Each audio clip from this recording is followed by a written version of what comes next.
चटपटा मसलादार आलू बैगण भजा बन भात पखाल रुटी रे खातु बहुत मजा लगे। ये मुझे 3टी मीडियम साइज आलू 2टी मीडियम साइज बैगण गोटे जगार अल्प पानी नेबा पानी रे अल्प लुण पकई रखिबा तापर आलू को गोल काटिबा किंतु टिके पतला करिकी काटिबा।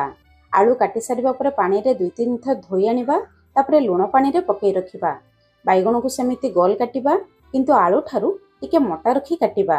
आलू बैगण को पानी रे धोई आनिबा गोटे बड़ जगार रखिबा तापर 2 छोट चामच चाउल गुंड देबा। चाउल गुंड बदल रे कॉर्नफ्लोर नहले आरारूट पाउडर दे परिबे किंतु 2 चामच देबे। तापर हळदी गुंड देई जमा पानी देबा नहीं भल भाबरे गळै नेबा। तापर कढ़ाई गरम करी 2 बड़ चामच सोरिष तेल गरम करिबा। तेल गरम हिजिबा परे आधा छोट चामच जीरा गोटे बड़ साइज रो पियाज 2टी कंचा लंका देबा। पियाज को केवल 1 मिनिट पर्यंत हल्का भाजिबा तापर गळै रखिथिबा आलू को देबा। आलू को सिझिबा पई टिके अधिक समय लागिबो सेति हाई फ्लेम रे 2 मिनिट कभर करी भाजिबा। 2 मिनिट कभर करिबा परे आलू टिके लाल कलर हे आसलानी। एबे आमे गळै रखिथिबा बैगण को देबा तापर आलू बैगण को देखि स्वाद अनुसार लुण देबा।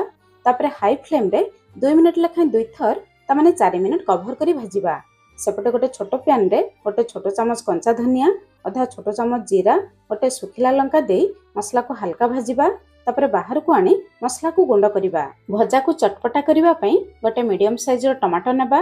टमाटो को गोल पतला करिके काटिकी देबा। सेपटे 4 मिनिट परे आलू बैगण को चेक करिबा। देखंतु आलू बैगण लाल कलर हे गलानी आउ भल भाबरे सिझी गलानी। एबे आमे बनेथिबा स्पेशल मसला को देबा। काटी रखिथिबा टमाटो को देबा। भजार भल कलर पई आधा छोट चामच काश्मीरी लंका गुंड देबा। सब जिंस को गळै नेबा। एबे केवल मीडियम फ्लेम रे 1 मिनिट कभर करिबा जहाद्वारा टमाटो हल्का सिझी जीवो मसलार फ्लेवर भजा भितर को आसी जीवो।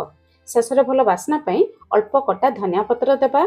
एबे आम रेडी हे गला चटपटा आलू बैगण मसला भजा।